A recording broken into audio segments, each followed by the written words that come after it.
ಈಗ ಜಸ್ಟಿಸ್ ಕೂನಾ ವರದಿ ಆಧಾರದ ಮೇಲೆ ಹಲವಾರು ರೀತಿಯ ಕ್ರಮಗಳು ಆಗ್ತಕ್ಕಂಥದ್ದು ಅನಿವಾರ್ಯ.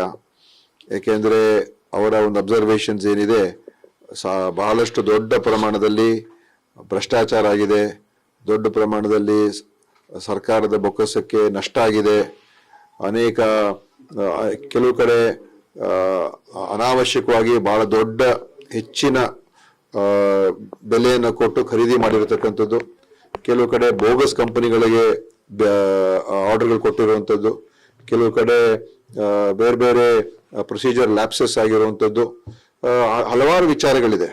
ಅದರಿಂದ ಅದನ್ನ ಕಾನೂನಿನ ಪ್ರಕಾರ ಏನು ಕ್ರಮಗಳು ತಗೊಳ್ಬೇಕು ಅದು ತಗೊಳ್ಳೇಬೇಕಾಗ್ತದೆ. ಆ ಆಧಾರದ ಮೇಲೆ ಇದು ಒಂದು FIR ಈಗ ರಿಜಿಸ್ಟರ್ ಆಗಿದೆ ಮೆಡಿಕಲ್ ಎಜುಕೇಶನ್ ಡಿಪಾರ್ಟ್ಮೆಂಟ್ ಇಂದ.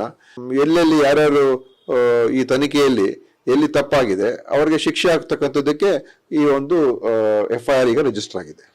SIT ರಚನೆ ಮಾಡಬೇಕು ಅಂತ ಇದೆ. ಈಗಾಗಲೇ ಅದು ನಮ್ಮ ಕ್ಯಾಬಿನೆಟ್ ನಲ್ಲಿ ತೀರ್ಮಾನ ಆಗಿತ್ತು ಹಿಂದೆ. ಈಗ ಈ FIR ಗಳು ರಿಜಿಸ್ಟರ್ ಆಗ್ತದೆ. ಅದು ನಂತರ ಹೋಮ್ ಡಿಪಾರ್ಟ್ಮೆಂಟ್ ತೀರ್ಮಾನ ಮಾಡಬೇಕು, ಸರ್ಕಾರ ತೀರ್ಮಾನ ಮಾಡಬೇಕು. ಯಾಕಂದ್ರೆ ಬೇರೆ ಬೇರೆ ಹಲವಾರು FIR ಗಳಿಗೆಲ್ಲ ರಿಜಿಸ್ಟರ್ ಆಗಿ ಪ್ರಾರಂಭ ಆಗ್ತದೆ. ಆ FIR ಆಧಾರದ ಮೇಲೆ ಎಲ್ಲವನ್ನು ಕೂಡ ಒಗ್ಗೂಡಿಸಿ ಒಂದು ತನಿಖಾ ತಂಡ ಕೊಟ್ರೆ ಒಳ್ಳೇದಾಗ್ಬೋದು ಅಂತ ನಮ್ಮ ಅಭಿಪ್ರಾಯ. ಆದ್ರಿಂದ SIT ರಚನೆ ಮಾಡಿದ್ರೆ ಬಹುಶಃ ತನಿಖೆ ಸರಿಯಾದ ರೀತಿಯಲ್ಲಿ ನಡೆಸ್ತಕ್ಕಂಥದ್ದಕ್ಕೆ ಅದು ಅವಕಾಶ ಆಗ್ತದೆ.